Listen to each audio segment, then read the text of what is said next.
Արդեն իմացանք, որ հայերենը հնդեվրոպական լեզու է, հետևաբար ցեղակից է իրանական, հնդկական, հունական, իտալիկյան կամ իտալյան, կելտական, սլավոնական,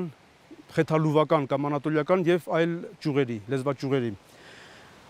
Այս ցեղակիցներից հատկապես կարևոր է իրանականը, որովհետեւ ոչ միայն բնիկ համատեքստում, այլև հետագա փոխառությունների համատեքստում զգալի ներդրում ունեն իրանական լեզուները հայոց լեզվի բառապաշարի հարցում, որովհետև վերջին 2.5 տարվա ընթացքում, նույնիսկ որոշ դեպքերում ավելի վաղ փուլերում, հայերենը փոխառել է այդ լեզուներից հսկայական թվով արմատներ եւ այսպիսով ունենում ենք երկու հիմնական բառամթերք՝ բնիկ եւ իրանական ծագման։ Սրանց միջև ժամանակագրական հսկայական խոռոչ կա։ Հիմա կփորձենք հասկանալ, թե ժամանակագրական սանդղակում ինչ կերպ կարող ենք պատկերել այդ զարգացումը։ Նաև ուզում եմ հիշեցնել, որ երկար ժամանակ այս իրանական փոխառությունների հսկայական թվի պատճառով հնդեվրոպաբանները կարծում էին, թե հայերենը պատկանում է իրանական ճյուղին։ Սակայն Հյուփմանը իր հայտնի հոդվածով 1875 թվականին հրատարակված ապացուցեց, որ հայերենը իրականում ինքնուրույն ճյուղ է, հնդեվրոպական ինքնուրույն լեզվաճյուղ է եւ իրանականի հետ միայն կապ ունի խորքային առումով, այսինքն ոչ ավելի ցեղակցական առումով ոչ ավելի մերձավոր կապ, քան ասենք հնդկականին կամ հունականին կամ այլ ճյուղի։ Իհարկե հնդեվրոպականի ներսում բարբառային հարաբերության համատեքստում պետք է անպայման նշենք, որ հայերենը ամենաշատը մերձավոր է հնդիրանական եւ հունական ճյուղերին։ Հիմա, քանի որ մի կողմից հայերենը ունի մերձավոր առնչություն հնդիրանական ճյուղի հետ, այս պահին խոսում ենք հնագույն փուլի մասին։ Հիմա կբացատրեմ այս սանդղակի էությունը եւ քանի որ մյուս կողմից մենք մոտավորապես այս ժամանակաշրջանից սկսած ունենք սերտ առնչություններ իրանական լեզուների հետ, փաստորեն ստացվում է երկու խոշոր բառամթերք հայերենում, բնիկ հնդեվրոպական կամ բնիկ հայկական կարող ենք ասել եւ իրանական փոխառությունների բառաշերտ։ Իհարկե իրանականից բացի հայերենը փոխառություններ արել է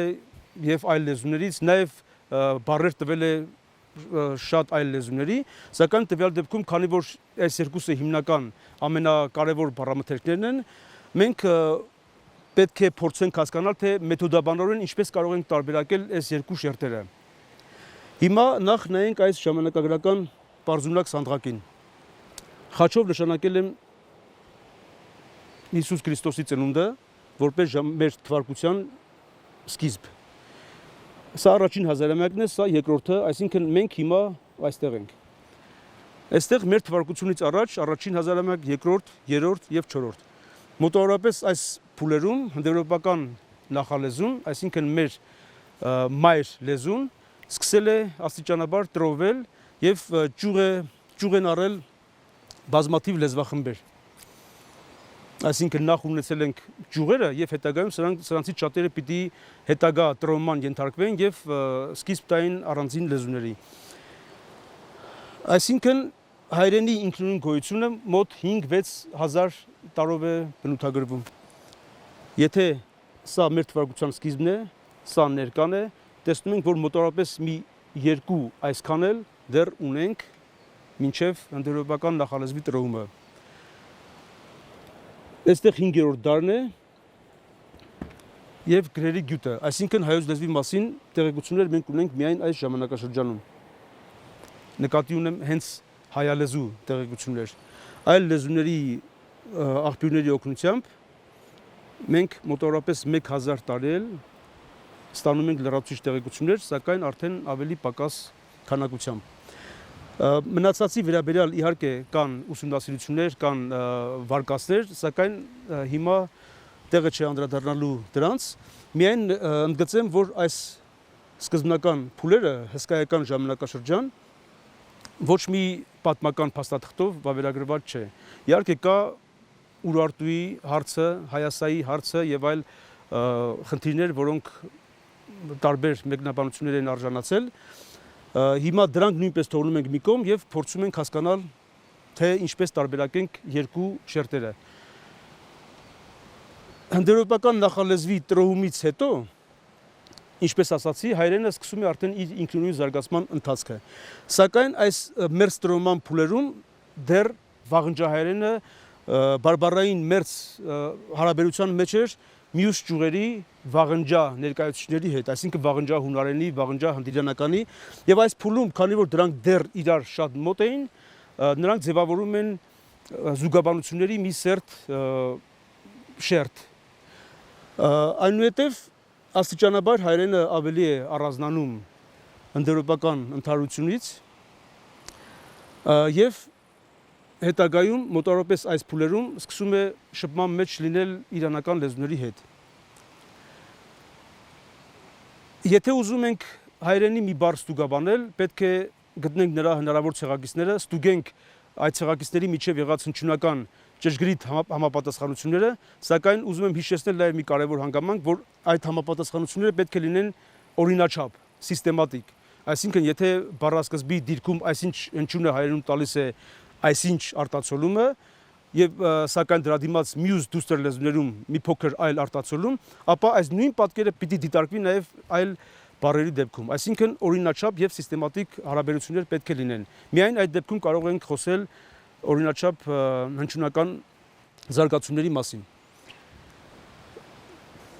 Քանի որ հնդեվրոպական նախալեզուն վկայված չէ պատմական փաստաթղթերով եւ տեքստերով, բնականաբար հնդեվրոպական նախալեզու արտահայտությունը զուտ պայմանական տերմին է, որովհետև մենք չգիտենք, թե այդ նախալեզվի կրողները ինչպես են իրենց կոչել կամ հարևան ժողովուրդները ինչպես են նրանց կոչել։ Հնդեվրոպական նախալեզու պայմանականորեն այսպես ենք նրանց կոչում։ Եվ բոլոր վերակազմությունները նշանակում ենք աստղանիշով։ Այսինքն, եթե մենք ուզում ենք հասկանալ, թե ինչ ծագում ունի հայերեն հայր բառը, մենք առաջին դասից պետք է հիշենք, որ այդ բառը ծագում է հնդեվրոպական այս արմատից, հիշում ենք, չէ, հունարեն պատեր, լատիներեն պատեր, սեռական հոլով հունարեն պատրոս եւ հայերեն սրանից ունենք հայր, իսկ սեռականից պատրոսից ունենք հավեր, որը պետք է դառնար հետո հոր, իհարկե։ Այս նախաձևը պայմանական վերակազմություն է։ Այդ պատճառով մենք դա միշտ նշանակում ենք աստղանիշով։ Հիմա մեր հետագա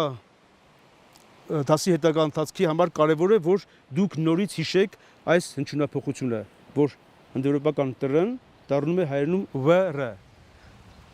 Ի հակադրություն այս դիրքի, որտեղ տ-ն ձայնավորների միջև է եւ ընկնում է։ Հիմա սա հիշում ենք եւ փորձում ենք հասկանալ, թե ինչու է դա կարևոր։ Մի մասնավոր օրինակի ուսումնասիրության պատճառով։ Բոլորիս հայտնի է հայերեն միր դիցանունը։ Երևի շատերը գիտեք, որ մեր հայերենի պաշտոնական դիցանունների մեծ մասը իրանական ծագում ունի։ Սրա կողքին չպիտի մոռանանք, որ մինչ իրանական ազդեցության շրջանը հայերենը բնականաբար ունեցել է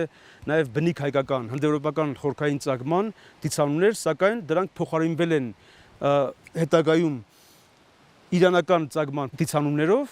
սակայն դրանցից մի քանիսը շարունակել են պահպանվել ինչ-ինչ ձևերով, բանայության մեջ կամ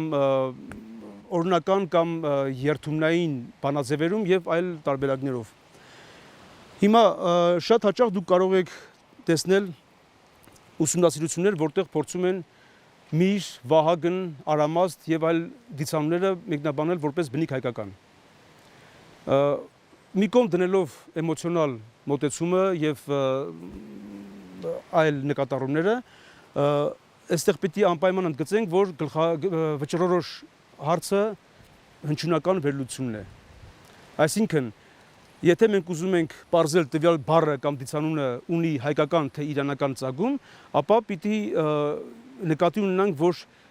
որոշելու միակ ձևը լեզվական վերլուծությունն է, չկա այլ չափանիշ։ Եվ այդ ընթացքում պիտի գործածենք համեմատական լեզվաբանության մեթոդները, որպեսզի փորձենք ճիշտ եզրահանգման հանգել։ Մենք տեսանք, որ նախաձևի տերը կապակցությունը հայերենում տալիս է վ-ր, չէ՞։ Հայկական միր դիցանվան կողքին կա իրանական միտրան եւ հնդկական միտրան։ Մենք կարող ենք իրանականը մոտավորապես վերակազմել այս ձևով եւ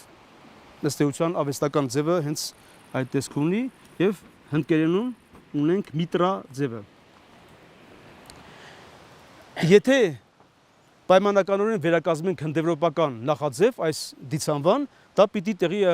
պիտի ունենար մոտավորապես միտրո տեսքը, միտրո։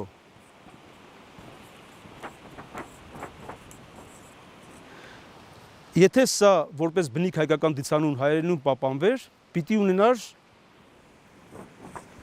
մյուր տեսքը։ Հասկանալի է, չէ՞։ Որովհետև արդեն իմացանք, որ տրն դառնում է վրը, պատրոս սեռական հոլով հայր, հավր, մատրոս մայր բառի սեռական հոլով մավր։ Նաև կարող եք հիշել արոր գործիքի անվանումը, արավր գրապարում, որի համապատասխանն էին հունարենում արոտրոն, լատիներեն արատրում եւ այլն։ Այսինքն մենք գործ ունենք հնչյունական անխախտ օրինաչափության հետ։ Այդ բոլոր թվարկածս բառերը բնիկ հայկական ծագում ունեն, որովհետև ցուցաբերում են հստակ բնիկ հայկական զարգացմանը ներդաշնակ արտացոլումներ։ Սակայն այստեղ մենք ունենք այնպիսի արտացոլում, որը ոչ մի կերպ չի կարող տեղավորվել բնիկ հայկական հնչյունական զարգացման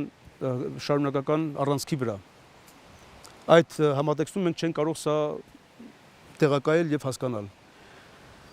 Իրանական միտրան օրինաչափ կերպով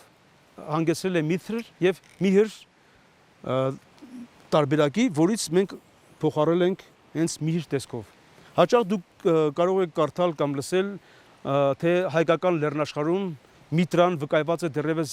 3500 տարի առաջ, իրականում այդտեղ վկայված է միտրա հիմքով եւ հայերենը այդտեղ գործ չունի, որովհետեւ մենք այստեղ խոսում ենք խուրիական միտաննի տերության հնդարական դինաստիայի փաստաթղթերում պահպանված հնդարական միտրա դիցանվան հետ։ Եվ միտաննին իհարկե ամբողջությամբ չէր համապատասխանում հայկական լեռնաշխարհին, այլ հիմնականում նրա հարավային եզրագոտիներում էր տեղակայված։ Այսինքն մենք ունենք հայկական միր դիցանունը եւ հնդիրանական միտրա, իրանականը կոնկրետ միտրա զարգացմամբ, դրանից ունենք միհր զարգացումը եւ իրանական ծագման միր դիցանունը ժամանակագրորեն պիտի տեղակայվի մոտավորապես այստեղ։ Եթե բնիկ հայկական լիներ եւ ունենար միվր կամ մյուր տեսքը, այդ դեպքում մենք կարող ենք ասել, որ այս դիցանունը ունի մոտ 5-6 հազար այդքան տարիք։ Նույնը վերաբերում է նաև մյուս դիցանուններին, սակայն իհարկե այստեղ չենք քննի այդ բոլոր օրինակները։ Միայն այժմ բավարարվենք այս օրինակով եւ նկատի ունենանք, որ ինչպես արդեն ասացի, հնչյունական վերլուծությունը եւ հնչյունական օրենքները միակ չափանիշներն են այս հարցը որոշելու։ Հիմա փորձենք ավելի առարկայական դարձնել մեր քննարկումը եւ քննարկել այնպիսի հնդեվրոպական արմատ, որից մենք ունենք մի կողմից դրա բնիկ հայկական արտացոլումը եւ մի այլ կողմից դրա իրանական տարբերակը, այսինքն իրանական լեզվով միջնորդավորված արտացոլումը։ Այսպիսի հնդեվրոպական արմատ ունենք։ Երևի հիշում եք, որ հնդեվրոպական ձայներները բ, դ, գ կամ գ հայերենում ձայնազրկվել են։ Նաև գերմանական ճյուղում իդեպ ձայնազրկվել են եւ գ-ն կամ գ-ն դառնում են կ։ Այստեղից մենք ունենք կովը։ Հնդիրանական ճյուղը ունի այլ զարգացում, մոտավորապես այսպես։ Հիշում ենք, որ հնդեվրոպական 3 հիմնական ձայնավորները E, A, O բոլորը ձուլվում են եւ դառնում են a, այսինքն միաձուլվում են մեկ արտացոլման մեջ։ Սանսկրիտը սա իրականացել է go տեսքով, գավ ունենք իրանականում եւ եթե այս իրանական արմատից մենք ունենայինք փոխառություն, դա պիտի ունենար այս տեսքը գավ։ Այսինքն հնդիրանականում ձայնազրկում չկա, գն գել մնում է, սակայն on դառնում է a, իսկ հայերենում նման բան չկա, e եւ o ձայնավորները պահպանվում են առանց փոփոխության, իրենց հնատիպ վիճակով եւ գն ձայնազրկումը դառնում է կ, այսինքն կով բնիկ հայկական արտացոլումը, որը գալիս է մոտավորապես այս շրջանից եւ արդեն փոխարյալ իրանական ազդեցության փուլում գավ։ Երևի դժվար չի հասկանալ, որ գավը կարող է պահպանված լինել, ասենք, գավազան բառի մեջ։ Եվ իսկապես, երբ ուսումնասիրում ենք հնդիրանական լեզվական տվյալները, գտնում ենք այնտեղ իրանական հետևյալ բառը։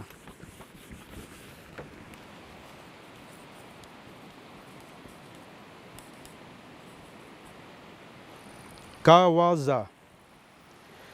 Նաև ունենք ռնգային ն ածանցով տարբերակ, օրինակ սանսկրիտում գո աջանա։ Սա նշանակում է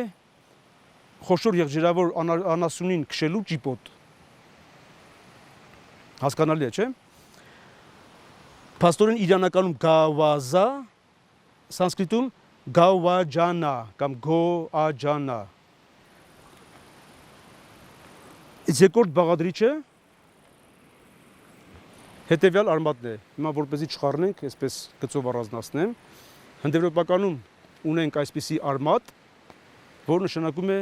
քշել, առաջ մղել, տանել, առաջնորդել։ Սա պարզեցված ձևով եմ գրում, հիմա կոկորդայինների տեսության համաձայն պետք է գրել այսպես, բայց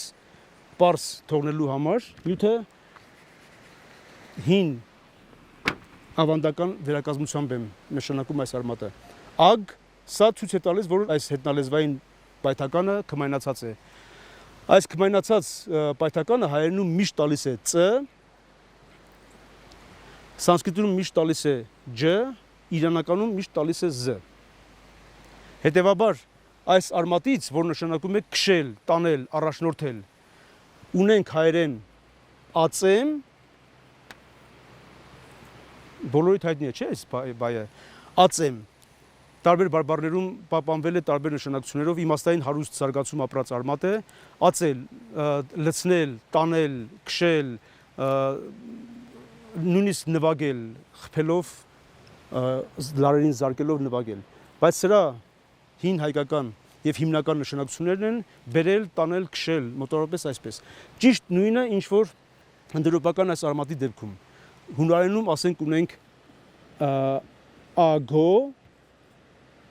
լատիներենում նույնպես ագո, նշանակում է քշել, տանել։ Հիմա ածեմի կողքին ունենք իրանական AZ նույն նշանակությամբ։ Սանսկրիտում ունենք AJ։ Այստեղ խնդրում եմ ուշադիր եղեք։ Ինչպես ասացի, ամեն մի հնչյունական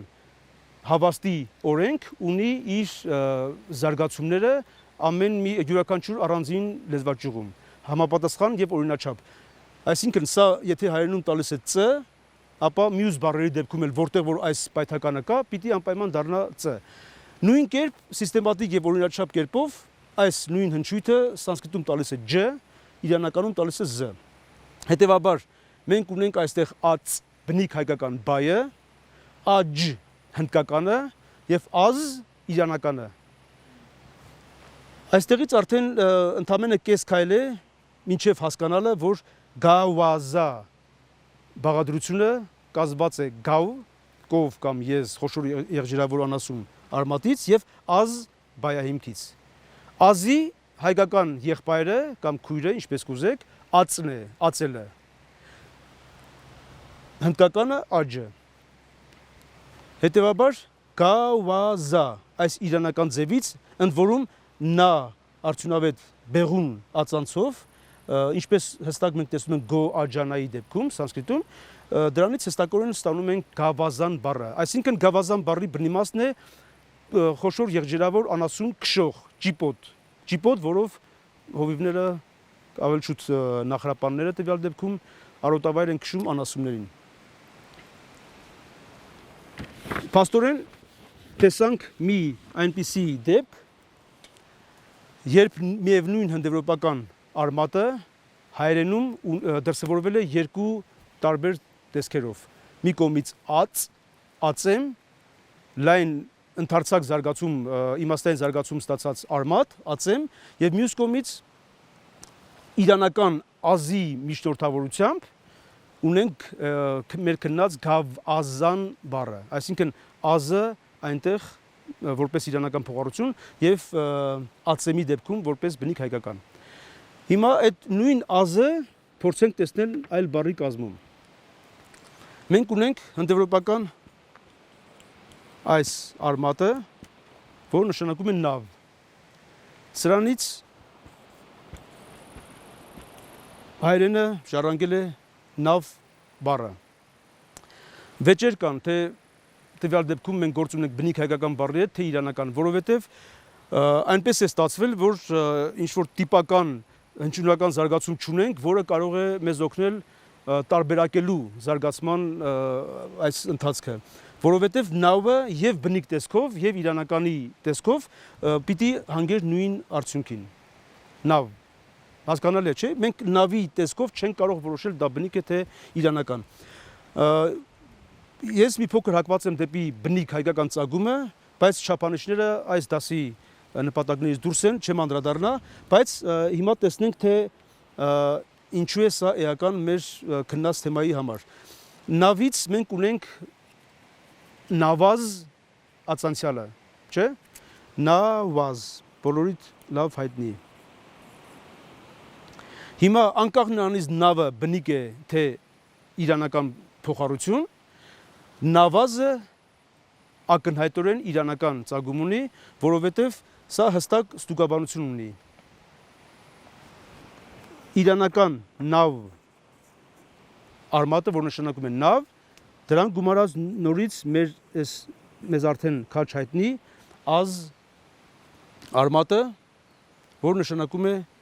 քշել, տանել։ Այսինքն այն նույն արմատը, որը մենք տեսանք գավազանի կազմում։ Հասկանալի է, չէ՞։ Նավ քշող, փաստորեն, նավ քշող, նավ առաջնորդող, նավ տանող, նավազ։ Այսինքն նավը կարող է լինել կամ բնիկ հայկական, կամ իրանական, ես հակված եմ դեպի բնականը, ինչ նկատառումներով, սակայն նավազը ակնհայտորեն իրանական փոխառություն է։ Եվ այստեղ անպայման պիտի նորից վերապահում անեմ, այն իմաստով, որ հաճախ մեզանում հնչում են այնպիսի մտքեր, թե եթե 1000-ից ավել արմատներ ունենք իրանական ծագման, դա նշանակում է, որ ինչ-որ կոնսպիրացիա կա հայերենի դեմ, մեր հարստությունը տալիս են Իրանին, պարսիկներին, սա բնականաբար հակագիտական է եւ այստեղ իրոք միակ խնդիրը լեզվական վերլուծությունն է, միակ հարցը, միակ չափորոշիչը, որովհետեւ կա հնչյունական զարգացում եւ դրանից բացի ոչինչ գոյություն չունի տվյալ խնդրի համատեքստում։ Պիտի անպայման հիշենք նաև, որ բնիկ հայկական ծագում ունի ամենակարևոր բառամթերքը հայերենի, բառագանձը, հիմնական բառագանձը, այն գլխավոր բառերը, որոնք համեմատաբար քիչ են փոփոխվում բոլոր լեզուների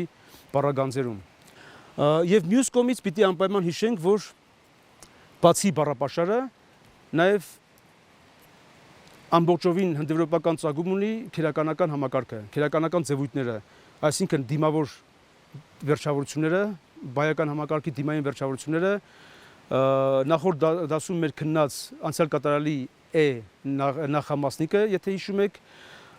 հոլովական վերջավորությունները եւ այլն եւ այլն։ Այսինքն սա ուզում եմ հատկապես ընդգծել, որպեսզի դուք հասկանաք, որ չի կարելի չարաշահել այն մտայնությունը, թե իրանական փոխառությունները ընդունելով մենք փաստորեն արժեզրկում ենք հայոց լեզվի հիմնական արմատները կամ նրա բառագանձը։ Ինչ որ ասացի, հատկապես բառագանձի եւ քերականական ձևույթների վերաբերյալ, սա հենց մեր լեզվի հիմնական ատաղձն է եւ հետագայում հայերենի զարգացման հետագա փուլերում բնական է, որ կարող ենք ունենալ փոխառություններ տարբեր լեզուներից։ Հետևաբար այստեղ որևէ քննարկման լուրջ վեճի առարկա էլ չկա եւ եթե դուք որևէ տեղ կարդում եք, որ մեր վաստակաշատ հայագետները չարաշահում են իրանական տեսությունը, պիտի պարզապես հասկանալ, որ գործ ունենք հակագիտական մոտեցման հետ։ Իհարկե, այս կամ այն ստուգաբանությունը միշտ ենթակա է վիճարկման, կարող է լինել թույլ կամ ուժեղ որևէ ստուգաբանություն եւ հետագայում հնարավոր է նոր կրվաններ գտնել եւ ցույց տալ, թե տվյալ բառը բնիկ հայկական է թե իրանական։ Սակայն դեպքերի հիմնական մասում մենք գործ ունենք բազմիցս ստուգված եւ օրինաչափ արտացոլումներ ներկայացնող ստուգաբանություններ, հետեւաբար մենք կարող ենք արձանագրել, որ այս խնդիրը պետք է դուրս դնել ազգայնական դիտանկյունից։ Հիմա փորձենք նույն խնդիրը մեկ այլ դիտակետից։ Տվյալ դեպքում այնպիսի բառեր, որոնք կարծում են, թե իրանական ծագում ունեն, սակայն իրականում կարելի է ցույց տալ, որ բնիկ են։ Հիմա նախ հիշատակենք, սա որպեսզի արդեն մեզ չխանգարի, նախ կրկին հիշատակենք այս օրինաչափությունը, որ հնդեվրոպական քմայնացած այս էթնալեզվային պայթականը հայերենում տալիս է ծ։ Ունենք այսպիսի արմատ, նորից շատ պայմանականորեն պարզունակացրած եմ վերակազմում, նշանակել է արծաթ։ Միանգամից կարելի է հասկանալ, որ լատինական արգենտում բառը այստեղից է, սանսկրիտում ունենք ռաջատա, իրանականում արզատա կամ հին պարսկերենում արդատա եւ այլն։ Սրանից մենք պիտի ունենայինք հայերենում, նույնիսկ այստեղ կարելի է խաչով դնել, որովհետեւ չունենք այդ ձևը, բայց կարելի է մտածել, որ պիտի բնիկ հայկականը ունենար հետեւյալ տեսքը. արծան եւ հնարավոր է որևէ ատամնային արտացոլում եւ բառավերջի անշեշտ վանկը իհարկե պիտի ինքներ։ Այսինքն սրանից կարող ենք ունենալ արծան ձևը կամ արծանտ հայերենի որոշակի փուլում։ Սակայն դրա փոխարեն ունենք հետևյալը. արծաթ։ Նեի անկումը օրինաչափ չէ այստեղ, հետևաբար շատ հնդեվրոպաբաններ եւ հայագետներ, առաջին հերթին Շարլ դե Լամբերտերին իր 1978 թվականի մի շատ հետաքրքիր հոդվածում փորձում է ցույց տալ, որ արծաթ բառը իհարկե արտացոլում է հնդեվրոպական այս նույն արմատը, սակայն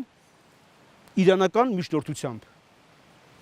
սակայն ոչ թե միջին իրանական, այլ ավելի վաղ փուլում, որովհետև եթե բնիկ լիներ, պիտի ունենար այս տեսքը, արծան, նն չպիտի ինքներ։ Սա վարկած է եւ ունի շատ, այսպես ասենք, քիչ թե շատ ամուր հենք։ Սակայն սրա կողքին կա, ուրեմն հիշում ենք այս բառը եւ դիտարկում ենք մեկ այլ օրինակ։ Սրա կողքին կա այսպիսի արմատ, որը նշանակում է արագաթռիչ թռչուն, խոշոր գիշատիչ թռչուն։ Ներողություն, այստեղ այսպես։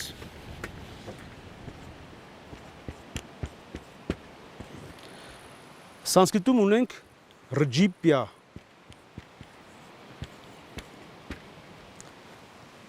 Արդեն տեսանք նախորդ օրինակներից, որ սա հայերենում տալիս է ծ, սանսկրիտում տալիս է ջ եւ իրանականում տալիս է զ։ Հիշում եք, չէ՞, արդեն գավազան, գո աջանա, այդ օրինակներով մենք հստակորեն տեսանք այդ զարգացումները։ Հիմա սրա ցեղակիցը իրանական ունի մոտավորապես այս տեսքը, արծիվյա։ ՌԶ։ Հայերենում ունենք արծվի։ Ոչ մի պատճառ չկա մտածելու, որ հայերեն այս բառը իրանական փոխառություն է, որովհետև բացի այն, որ ունենք արծվո, արծվյա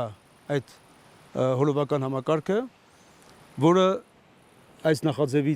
նախաձևի օգնությամբ նույնպես կարող է բացատրվել, նաև պիտի ուշադրություն դարձնենք այն հանգամանքին, որ հնչյունական արտացոլումները ամբողջովին օրինաչափ են, որովհետև սրա դիմաց մենք ունենք ծ, չէ՞, արծվի։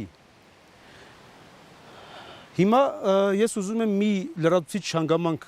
առաջ քաշել եւ փորձել ավելի հիմնավորել, որ բնիկ հայկական ծագումը այս դեպքում շատ ավելի հավանական է եւ հիմնավոր։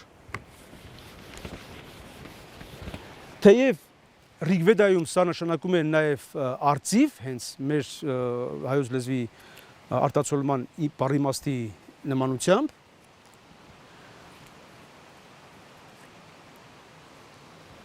սակայն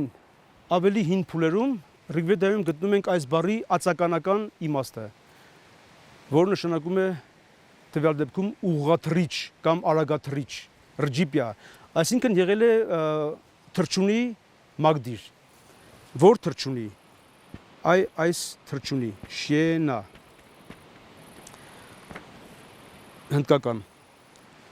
Սրա կողքին մենք ունենք հունարեն իկտինոս և հայերեն ցին բառը։ Եթե արծվի դեպքում դեռ կարելի է արծաթի նմանությամբ ասել, որ գուցե իսկապես հին իրանական փոխառության հետ գործ ունենք, սակայն այս դեպքում ցինը, որը առանց որևէ կասկածի բնիկ հայկական, այս արմատի հենց բնիկ հայկական արտացոլումն է, ցն հստակորեն ցույց է տալիս բնիկ հայկական զարգացում այս բառասկզբի դեպքում եւ սրա կողքին հիշատակելով այն հանգամանքը, որ Ռիգվեդայում ռջիպյան, այսինքն այս ածականի արտացոլումը մագդիր է շիենա թռչունի, ապա ստանում ենք բառակապակցություն, որը իսկապես պոետական ֆորմուլայի արժեք ունի։ Հետևաբար սրանք կազմում են մի ընդհանուր ամբողջություն, բարբառային նույն տարածքի, որովհետև երկու բառն էլ ներկայացված են միայն հայկական, հնդիրանական եւ հունական ճյուղերում։ Սա շատ կարևոր հանգամանք է եւ փաստորեն ունենք մի կողմից հարացուցային ամուր կապ, այսինքն ռջիպյա ածական, մագդիր շիենա թռչունի եւ մյուս կողմից պիտի հիշենք, որ երկուսն էլ տվել են հայկական օրինաչափ արտացոլումներ, արծվի եւ ցին։ Ցինի դեպքում բնիկ հայկական լինելը չի կարող վիճարկվել, իսկ այս դեպքում լրիվ օրինաչափ է հայկականը եւ ոչ մի ուրիշ եզրակացություն իմ կարծիքով այստեղ պետք չի հանգել։ Եվ մյուս կողմից կարող ենք հիշել մեր վիպասանական արծվի սրաթև, հիշում եք, չէ՞, Արտաշեսը իր ձիով հեծում է իր սիավն գեղեցիկ եւ որպես զարծվի սրաթև թռչում է գետի վրայով, հիշում եք հավանաբար այս հայտնի վիպասանական պատառիկը, եւ հնդեվրոպական նախալեզվում, ինչպես ցույց է տվել Կալվերտ Ոդկինսը, այս պատկերավոր արտահայտությունը, այսինքն ձին որպես սրաթև արծիվ, շատ հայտնի պոետական ֆիգուր է եւ Ռիգվեդայում դադիկրա ձին նույնպես այս ռջիպյա շենա այս բառակապակցությամբ է արտացոլված։ Այս հանգամանքների ամբողջությունը մեզ թույլ է տալիս որոշակի վստահությամբ արձանագրել, որ արծվի եւ ցին բառերը, դա ցինի դեպքում այսպես թե այնպես կասկած չկար, բայց արծվի բառը չի կարելի կտրել այս ամբողջ համատեքստից, լեզվա մշակութային ամուր համատեքստից, նաեւ այս երկու բառերը մեկը մյուսից իրենց հարացուցային կապով։ Հետևաբար արծվի բառը բնիկ ամենայն հավանականությամբ բնիկ հայկական է եւ սա նշանակում է նաեւ, որ վրացական, ուրարտական եւ այլ զուգաձևեր, որոնք շատ հաճախ տարբեր գիտնականների կողմից դիտարկվում են որպես հայերեն բառի աղբյուր, այսինքն իբր հայերենը փոխարված է ուրարտական արծիբի մենուայի ձիու իմիջիալոց այստեղ նույնպես տեսնում ենք այդ նույն արագաթրիչ ձիու էպիտետը, այդ պոետական համեմատությունը սրաթև կամ ուղղաթրիչ արծվի հետ։ Եվ այս դեպքում, եթե գործ ունենք բնիկ հայկական ծագման հետ, նշանակում է, որ ուրարտական արծիվին փոխարված է հայերեն արծվի բառից եւ ոչ թե հակառակը։ Վրացական դեպքում նույնպես ունենք փոխառություն, նաև կան կովկասյան, հյուսիս կովկասյան ձևեր, այստեղ գուցե խնդիրը մի քիչ արդեն բարդ է, բայց գոնե ուրարտականի եւ վրացականի դեպքում որևէ կասկած չկա, որ այդ ձևերն են փոխարված հայերենից եւ ոչ թե հակառակը։ Սա մի տիպական օրինակ էր, որը թույլ է տալիս լեզվամշակութային լայն համատեքստում դիտարկել պոետական նշանակություն ունեցող այսպիսի մի հետաքրքիր բառազույգ եւ նոր մեթոդաբանական հնարք բերել մեր կողմից քննվող այս բանավեճի համատեքստում։ Փաստորեն ունենք ռջիպիո նախաձևից արծվի թռչնանունը, որը նախապես եղել է մագդիր այս թռչունի, այսինքն սրաթռիչ, ուղղաթռիչ։ Եվ մյուս կողմից ունենք հենց այդ թռչունի անվանումը, որի հայկական ներկայացուցիչը ցինն է։ Իմիջիայլոց այս հնդկական բառի իրանական սայնա ցեղակցից ունենք սիրամարգը, որը պիտի լիներ սինամարգ, սակայն հավանաբար ժողովրդական ստուգաբանությամբ դարձել է սիրամարգ։ Մարգը նույնպես իրանական փոխառություն է, հետևաբար նորից գործ ունենք մի շատ հետաքրքիր դեպքի հետ, երբ հնդեվրոպական նույն արմատը, տվյալ դեպքում ցինը, այդ ուրուր կամ ցին նշանակող թռչնանունը, հնդեվրոպական այդ նախաձևը հայերենում արտացոլված է երկու բառերի տեսքով։ Մեկը բնիկ, տվյալ դեպքում ցինը, եւ մյուսը սիրամարգ կամ սինամարգ ելակետային ձևով այդ բաղադրության առաջին բաղադրիչը։ Տվյալ դեպքում մոտավորապես սայնա այս տեսքով եւ սինամարգ։ Այսքանը